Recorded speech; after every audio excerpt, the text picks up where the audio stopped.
Yo, nerds, it's me, Elliot. And me, Conley. Welcome to our episode on Cthulhu, HP Lovecraft. Today we do have a guest. His name is Brent Garrett. Hello. Some things about Brent. You want to tell him a little bit about yourself? Yeah. I'm actually Elliot's uncle, and which is pretty cool. I'm a retired military musician and artist, I guess, that sort of thing. But big into UFOs and Cthulhu and cats. I like cats. This is my cat, Magic. She's hanging out here today with us. She's definitely a spellcaster. Yes, indeed. But yeah, that's a little bit about me. I grew up here in the Midwest, and I've always liked to read, and I loved reading books and writing stories. And when I was younger, I liked to read stuff that was about like ancient creatures and lore, and I don't know. It's like if you like D&D or Magic, that some of the themes in Lovecraft are like that, and I always liked that. I played D&D when I was a kid, so actually played D&D with you guys a lot. Oh yeah. Yep, a lot. Which is fun. But that's kind of me. And like I said, you guys want to talk about Lovecraft a little bit and Cthulhu, and I'm happy to do whatever. Yeah, he's a great guy. Thanks. He's the reason that I'm into like all this nerdy stuff. So yeah, I think if you were to like the thing I nerd out probably the most about is music and UFOs. Yeah, those are two things I really nerd out about: UFOs and music. But music is more of a nerd out, fun creating thing, and UFOs is just kind of like they're fascinating. Yeah. So, and for today, we've kind of posted some videos out there. We did say we're going to open some MetaZoo cards. So, the first one is Mothman. Yeah. Conley loves Mothman. Also, Brent does as well. Yeah. Take a look at Big it. fan of Mothman. So, the first pack we're going to open up is... And this is a Mothman pack, so that's why we really wanted to open it on the... So, this is the first pack. We haven't opened MetaZoo cards in a while. I've been kind of iffy on them. If you would like to see more, MetaZoo content, please let us know. Comment. Also, like the video. That's really helpful. Water in a bottle. Fire in a bottle. Big bird. Electric elephant. Some monster spitting a rainbow out. Okay. Tiny glider. That one's cool. You should hold that one up. That one's kind of cool. But yeah, each of these have their own thing. Like, Oh, that is cool. like when we look at these, the artwork is cool. Yeah, they are really cool. One of my other faves here. Is this a pretty popular game now? I'd say I played it once.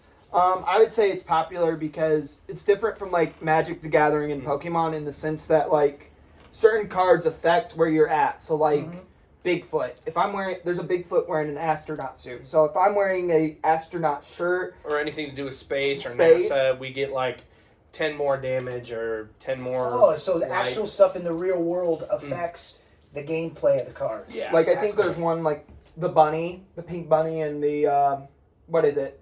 You talked about him, the bunny killer dude, Oh yeah, Bunny Man. bunny man. Like if you're Missouri. You ever heard of him? if you're around like Missouri or like in a He lives under bridges, and if you're Like a goat man kind of thing? kind of yeah. like if you're under a bridge or something, the card does more damage.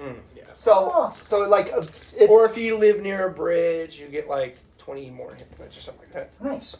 and this is one of those games where like I enjoy because I do kind of like cryptids. Yeah, I love cryptids. Indiana's is a giant turtle. Turtle, Cherubusco Beast. Yeah. It's called, yeah. Busco Beast. And each of these have a different theme, so they're not cryptids as much. So we got like a natural weather. Ooh, Cerebus. Oh, that definitely is going crazy right now in Indiana. Conley will read the names out. We got Nature's Wrath, Spiked Collar, the Zeiss, which is a flaming electric bird, This kind of looks like Rocket Raccoon, an elemental. so I think that's kind of cool. Azaban, Huh. Strategic Mastermind. And And if there's cards on here that you're like, oh my gosh, you grabbed them, like, give us a chat and we'll The talk. Raiju. The Rainbow Crow, which I think we have that one before. So a lot of these creatures are from the world, not just the United States. Elaborate. Yes, the Yeah. first series was natural cryptids in the U.S. So, like, there was an actual, like, giant turtle card, Mhm. things like that. Krampus. I know there's a Krampus card. There's, I believe there's even the Beast of Cherubusco. That'd be fun. Billowwax Club. Rainbow Crow. But this looks like a special one.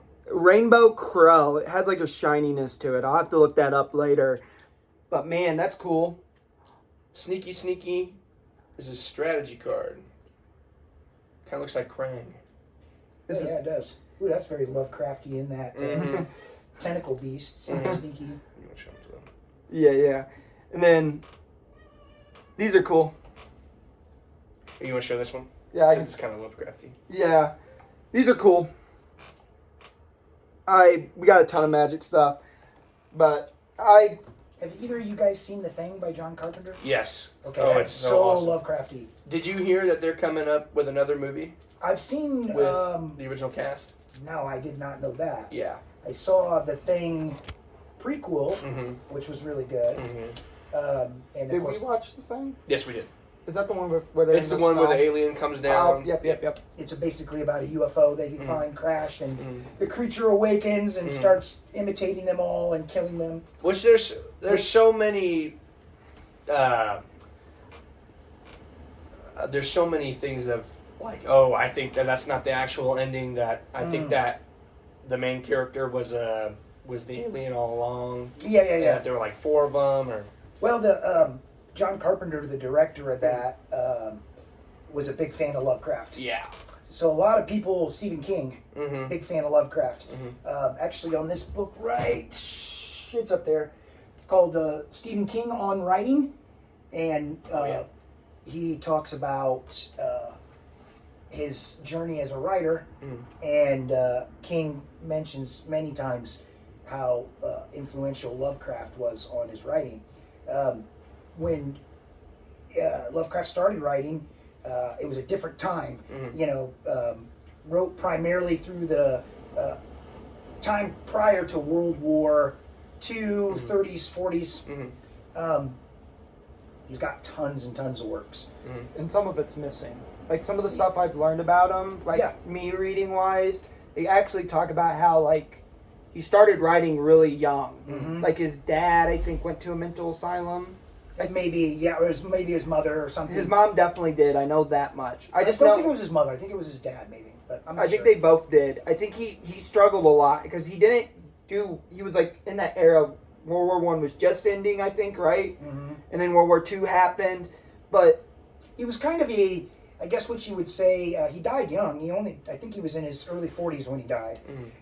And it's thought that he was kind of, I guess you use the term sickly. Yeah. You know what I mean? He was prone to sickness. He had problems with his physical body, like, he was always small. You know what I mean? Always kind of frail. Might have had, asthma, things like that. Yeah. So he spent a lot of time writing.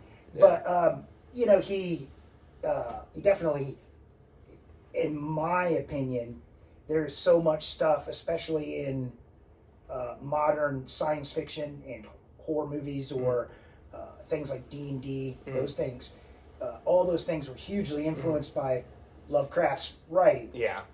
He developed a type of writing that was the first of its kind, sort of, in the sense that he created a whole world within a world that was Earth. Yeah. And it wasn't dragons and those sort of things, like medieval type stories. The stories were what they call cosmic horror, in the sense that they were mostly about space and time and weird tentacle creatures with suckers. Yeah. Cthulhu is a giant octopus deity, basically.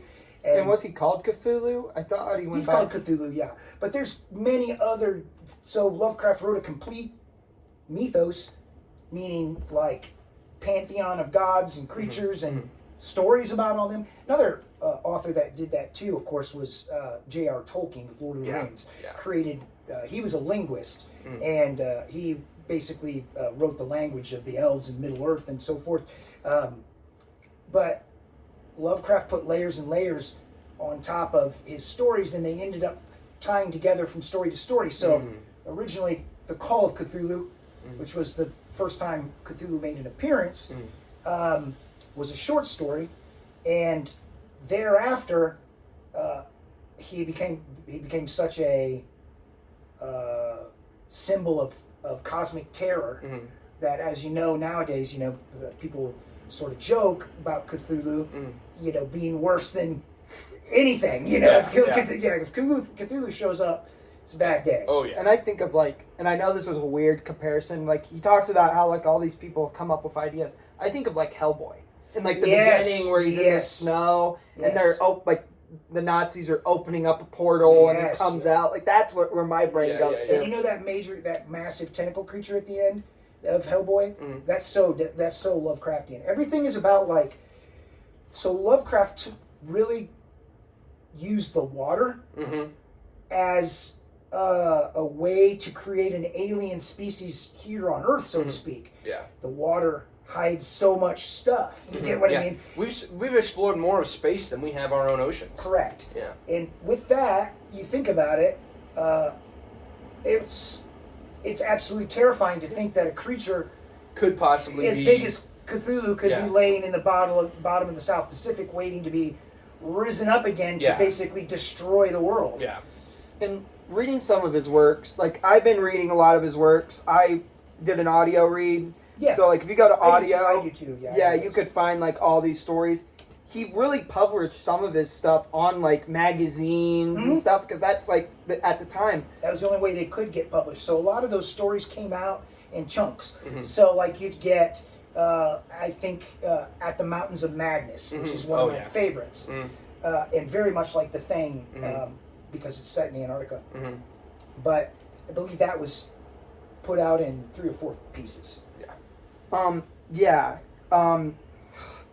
It's such an interesting writing. Like when I was reading a little bit about him on my thing, I listened a little bit more about him.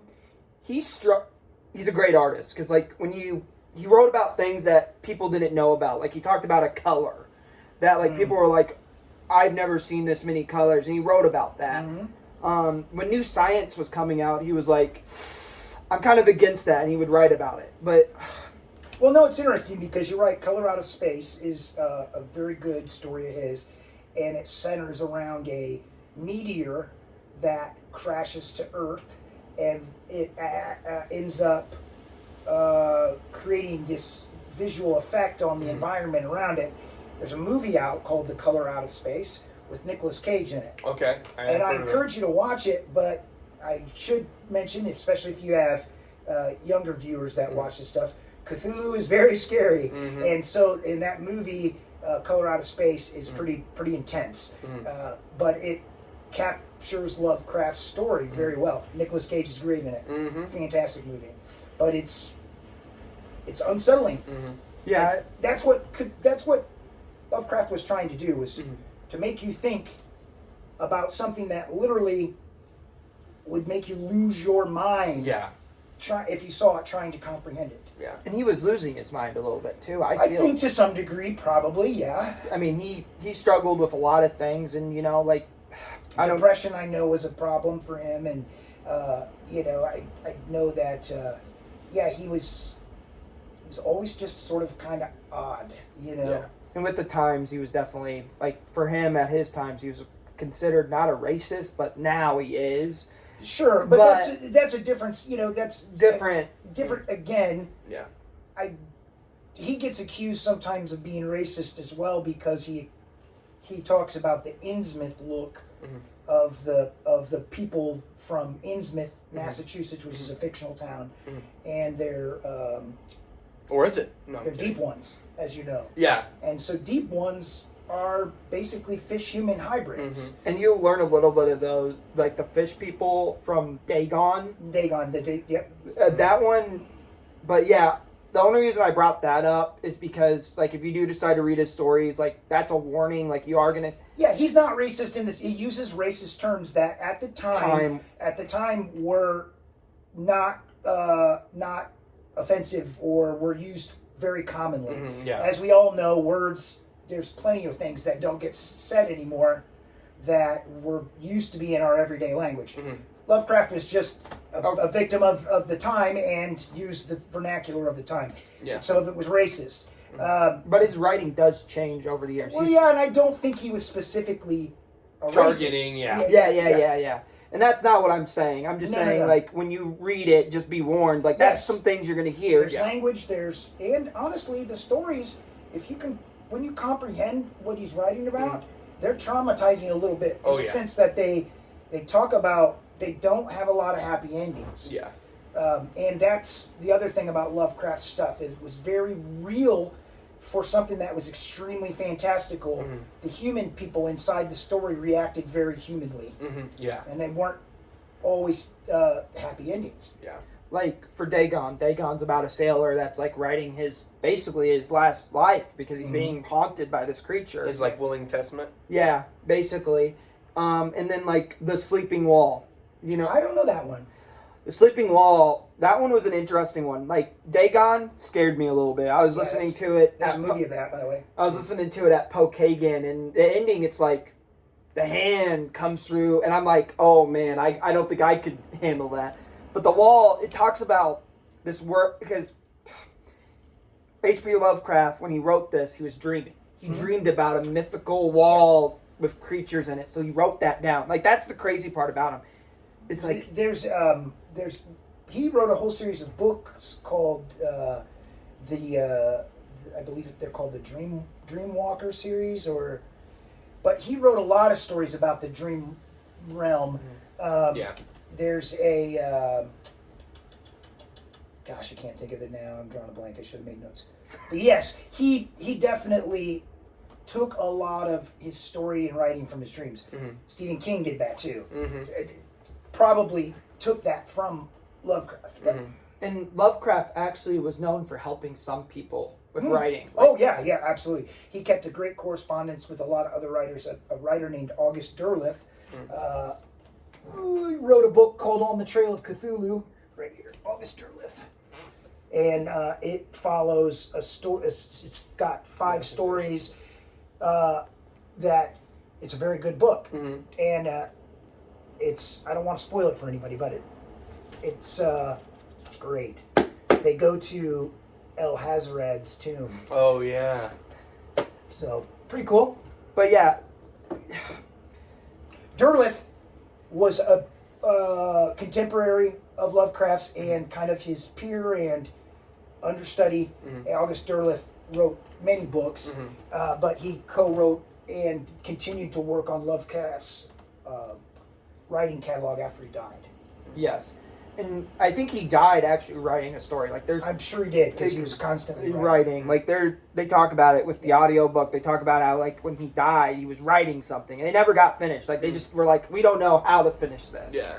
But he himself has become somewhat of a mythical being himself. Yeah. At this point now, Lovecraft is kind of looked at as like an old mad sorcerer or some sort of things like this. You know, like he's got this stigma that's not negative, but you just know that when you hear that, once you know about him, it's like he's the master of cosmic horror. You know, he's the master of that. And he's considered one of the fathers of horror science. I think so, yeah. Oh, yeah. Like, that's what they talk about in the book. He's considered one of those fathers. Absolutely. Horror was not a popular genre that was taken seriously, and science fiction was a way to, science fiction has never been taken as seriously as it should be. And Lovecraft stuff is, like I said, it's cosmic horror. It's a mix of science fiction and horror combined. And it's really good stuff. I enjoy it. Like one of the stories I was reading. Can I see your phone real quick, Conley? Sorry, guys. I'm looking at my notes. We talked about this college a little bit. And, Oh yeah, Miskatonic. Oh, yeah. And they talk about From the Dark, Dr. Pulse. Part 1. Do you know what I'm talking about? Yep. It's a zombie. He writes about zombies. He typically refers to them as ghouls, but they're a little differently. But yeah. Yeah, they actually talk about, like, that was one of his writings he didn't like writing about. Oh yeah, he was also Guillermo del Toro did a series called Cabinet of Curiosities. Another individual heavily influenced by Lovecraft. Del Toro did Pan's Labyrinth. You know, he's done so many. He's done Frankenstein, and his monsters. You know, the hand guy from Pan's Labyrinth. That's straight out of Lovecraft. You know, that's the kind of stuff Lovecraft came up with in his very strange mind, and like Miskatonic University, he created these flips of reality. Miskatonic is supposed to be Boston, more or less. Yeah. You know, Innsmouth is in Massachusetts. You know, I'm sorry. Based on Paris, right? Well, I think it's Providence, Rhode Island. But, yeah. He spends a lot of time in New England. You know, that's where he was from, Rhode Island. Actually, it's funny because Mike and Jay, my friends, Mike took a picture of his grave for me a couple weeks ago because he's buried in a cemetery out there in Providence. And so he was in the Providence Cemetery and took a picture of Lovecraft's Maybe grave. we know our adventure, bro. Oh, yeah. So yeah, I'll show it to you after the show. I'll Yeah, find it. I really like. He was a cat guy too.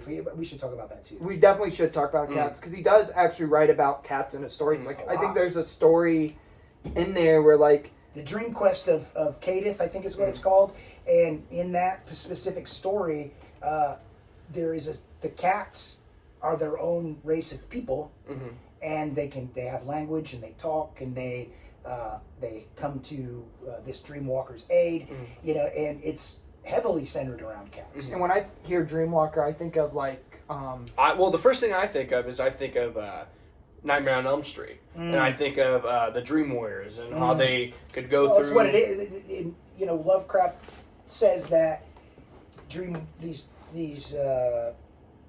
that when you dream, his thought was you went to another realm of reality. Yeah, like another multiverse or something like that. Sure, and there were people's dreamers that were able to like the Matrix. stay there and stay within the dream and create in the dream and interact with the dream in the sense of its as its real dream world. Yeah. Like Lovecraft, just like we could think there's heaven and hell and other things like that. In his writing, the dream world was like the upside down, or something like that. You know what I mean? Stranger Things thing. Yeah, and so you could access that realm, and once you're in there, things were the same but different. And the cats in that realm could cross over between both realms, the dream world and the human world, and they could do it without having to sleep. Yeah, that's cool. But you know, cats sleep all the time, so. Oh yeah. And Constantine says that cats are inside one leg in, one leg out, and that's always been the sort of thing that cats are junction creatures for witches. Use them as familiars, and actually, there's an interesting story about that. It wasn't that started in the 1600s, but for another show. The witch's familiar. Cats have been, black cats especially, have been targeted for centuries because they're believed to have a superstition. And then, you know, in some cultures, they actually believe black cats are good luck. Yes. I've learned that a little bit because we're getting off track a little bit, but it's fine. That's kind of nerdy stuff. Yeah. Well, I nerd out about cats too. So yeah, back to what you were saying. Oh, she didn't want to stay. My thing about he does talk a lot about cats. I can't remember the story, but it's like, let me see here. Dreamwalkers. I think of the Matrix. Yeah. Like how he's like, which pill do you want to take? Yeah. And that always has gotten me. The wall of sleep definitely has cats in it, and it talks about it because like the guy notices a cat. I think it is. Oh man, let me look. Well, you know how the cats kind of in your campaign that we've played. That's basically how the cats. Yeah. I think it's called The Old Man. I can look. But This is The terrible old man. the terrible old man, and why he's terrible is the villagers talk about how the cats don't want to be around his area. Mm. And another thing about HP Lovecraft, he was inspired kind of by, oh my gosh, what's his name? Sherlock Holmes stories. Oh yeah, Sir Arthur Conan Doyle. And you can read that in his writings. Like, he talks about a magical painting and then how they're trying to figure it out, like the detective and stuff. And that's why, I love playing Call of Cthulhu sometimes, because you feel like you're Sherlock Holmes. Yeah, yeah, that's kind of I'm just looking at this here, H.P. Lovecraft, Great Tales of Horror. And that's what I have on digital, guys. The Color Out of Space, we mentioned. The Dunwich Horror is another classic that I recommend everybody read. Dreams in the Witch House, that's one that's good. Del Toro does for his Cabinet of Curiosities on Netflix, which I encourage you to watch. Mm-hmm. He does a short 45-minute episode on the Dreams in the Witch House. It's terrifying. One of my favorites is The Case of Charles Dexter Ward. And that's really interesting because Charles Dexter Ward, this is The Dream Quest of Unknown Cadith. That's the one that's got the cats in it. Cool. But Charles Dexter Ward's great because it's a longer short story and it deals with a guy that basically discovers one of the guys in town is a lich, and he's been around for 300 or 400 years. That's crazy. Yeah, and it's like, huh? Like, what? And under his house. That's the thing. It's always with Lovecraft. It's always a surprise. It's like then you go under the house and you find out there's a magical dungeon under there full of books and and it's like the surprise comes out in the form of shocking you of what? Yeah. That's one of the great things about Lovecraft is it makes you just go, whoa. Like the terrible old man, you actually learn that he's fish people. Yeah. It's a deep one, yeah. Yeah, and that's where you get you're like, oh, whoa. And that's why they don't like cats, because the cats are like, I know who you are. Absolutely, yeah. I can spot you. And what's the one? I think you would know the name of it. They're in a U-boat. It's a bunch of Germans in a U-boat, and it's an H.P. Lovecraft story. I don't have the book on my phone right now, but I know that one. They're sailing down the water, but they're hearing like a noise. The sailors are, so each sailor goes out in the water to go to this land. Like some of the men, they're young men. And H.P. Lovecraft gives an age like these 20-year-old men lose their minds, and it's people, healthy people, in the books, they go mad. I mean, madness is a term that goes hand in hand with Cthulhu. Madness, I bet Lovecraft probably writes that in each of his stories 100 times. Yeah. And what they meant by madness was just insanity at the brain blows up. Yeah. Brain nuke. Yeah. And that's kind of what he captured in the writing too. Like you said, it's just because you're what? You're listening to these. They're all, and he talks about them. They're all trained men, and they're sailing this U-boat, and they find this basically the lost city of Atlantis. Yeah, basically is what he says. And the guy's sailing, and he's the last one because his captain of the captain's like, I'm going out there. Yeah. Shoot me through the hole where the missiles go through. Let me go through. He's like, I need to go. I see the light. Let me go to the light. And he's like, Captain, no, you'll die. And he's like, please, let me go to the light. And he does. And in the end of that story, I won't spoil it, but you should definitely read these stories because they'll check them out for sure. They're good. They're just good. Yeah, that's cool. Talking about Cthulhu, where do you think he got, let me think of this way.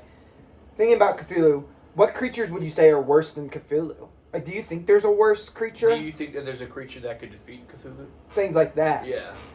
Because, me and him were... Well, there's definitely creatures that can defeat Cthulhu because he's been condemned to sleep in R'lyeh. So probably the old ones, the great old ones, which were their own different kind of cosmic entity. Yes, I think there's stuff, but here on Earth, human interaction, no. Absolutely nothing. Maybe Godzilla. Godzilla would have an equal standing against Cthulhu, but I don't really think so. I think Toho, you know what to do. Oh. What? If Toho's watching, yeah, that'd be crazy. Yeah. yeah, I think you'd have to have a Titan to go up against Cthulhu, and even a Titan is going to be like not really. Cthulhu's a god. Yeah. But is there like 4 gods? Like Dagon's considered like a demigod, or is he? There's a whole pantheon of the gods, and there's Yog Sothoth, and there's just tons and tons of them. There's a great book out called the Encyclopedia of Cthulhu Mythos, which basically has everything you'd ever want to know about it in it, and you can just look stuff up. But Ithaca is the frozen one of the north. He's basically a Wendigo. So yeah, there's certainly creatures in Lovecraft's mythos that aren't even in this material plane right now. There's the night gaunts, which can fly through space with a passenger on them. Yeah. You think, well, that sounds stupid, but when Lovecraft writes it, it sounds awesome. It sounds awesome because you have to take a special potion, and it puts you into kind of a transportal state, and then it's almost like those creatures from Harry Potter. Only then can you see the creature. You can only see the night gaunt then. Actually, in the Dream Quest of Kadith, night gaunts, they call an army of night gaunts. It's bad. Yeah, I don't know. Like, what do you think, Conley? Like, I know you and me nerd out a lot about, like, we talk about ghosts. Like, we talked about, Grandma Vicky's house. Yeah. Or not Grandma Vicky, Mamu's house. We talk about my experiences with that. And when I read the stories, that's where my brain goes to, because I just think of her house. Like, when they talk about, like, the old man's house, I think of, like, my grandma's house a little bit. But I don't know. It's hard, because it's like, like some of his writings are missing. Like the missing writings. Do you think he has more information on those writings? Like the ones that are missing? Like do you think could be? It's really hard to say at this point. I would think that if anybody found any of his original writings at this point, they'd be priceless, because there's probably most of all of his writings that have been found. But if somebody were to come across a manuscript for another story that he never published or something like that, I can't imagine that. I'm sure it would be auctioned at Christie's. It'd be worth a fortune. Because he's young. Like, he wrote when he was young, I think. Yeah, he died by the time he was in his 40s. They said he started writing, I think, when he was 7. Like, don't doubt that. Yeah, young. And that's why, like, and I don't know how old my book was, but they talk about how, like, some of his stories are still missing. Yeah, and I don't doubt that. The guy wrote so much that he was constantly writing. So, and back then it wasn't like, you save it on a computer files. I mean, you wrote it down, pen and paper. Yeah. And most of the time those stories didn't get typed until they went to the publishing office and got typed to be printed.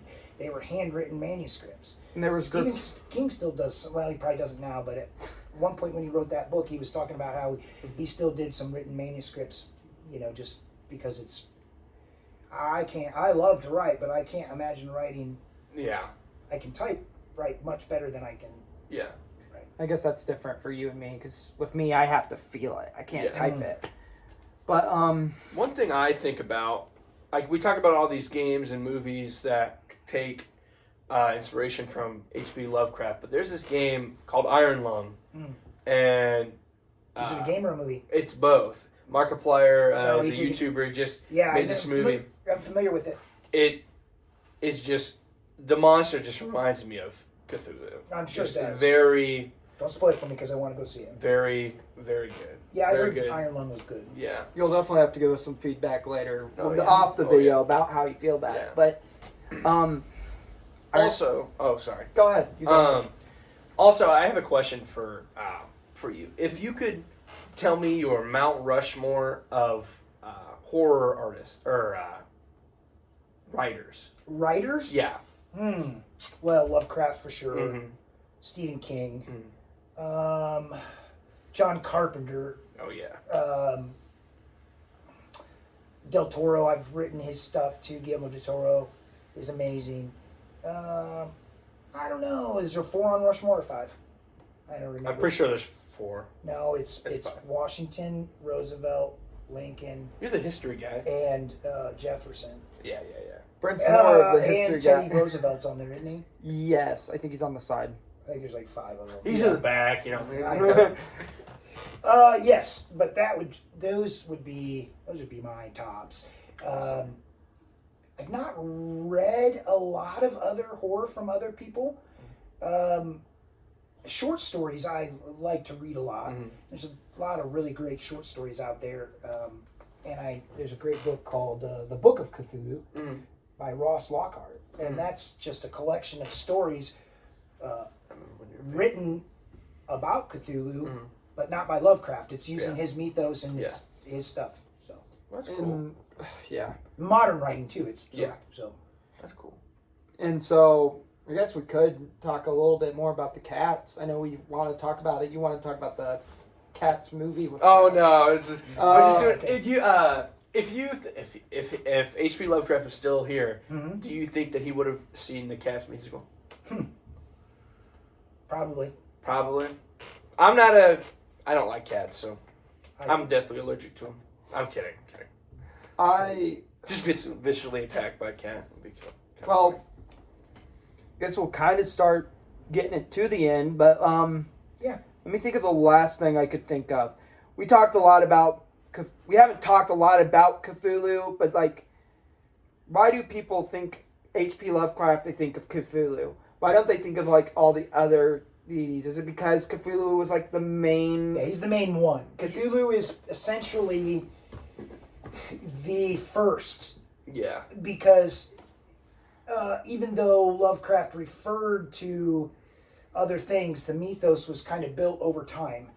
And Cthulhu is just the granddaddy old G of them all. He just is. You know, and Cthulhu's been around for so long. And Cthulhu used to be kind of and still is a little bit. A lot of people don't know Cthulhu. Yeah. You know, they're a little bit like, they might get the joke Yeah. when they see a meme or something that says Cthulhu, you know, and he's sitting there and Smoking a pipe. or something Yeah. silly, Something you know what I stupid, mean? yeah. Like, it's funny because Cthulhu is not funny. Like, I know. and like, People are like, oh crap, no, yeah, we're like, dead. yeah, it's like he's funny to see in those things because it's so ironic that you see Cthulhu doing something funny, because you know, you really can just die of fright from looking at that guy. And I think of mind flares a little bit. From Yeah, the- very much mind flayery.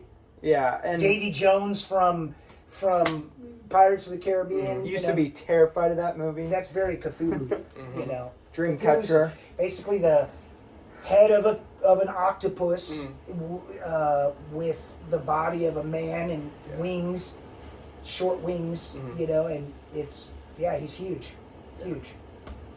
30 stories or taller. At least. Yeah, and Massive. Yeah. I mean, you're talking on par with Godzilla. what? Someone tell the joke. Conley and me were talking, and this is the joke, so you're informed about the joke, and for the viewers out there, you're informed. Do you think Godzilla, or not Godzilla, Cthulhu is big down there? Yeah, well, yeah, duh. Yeah. It's just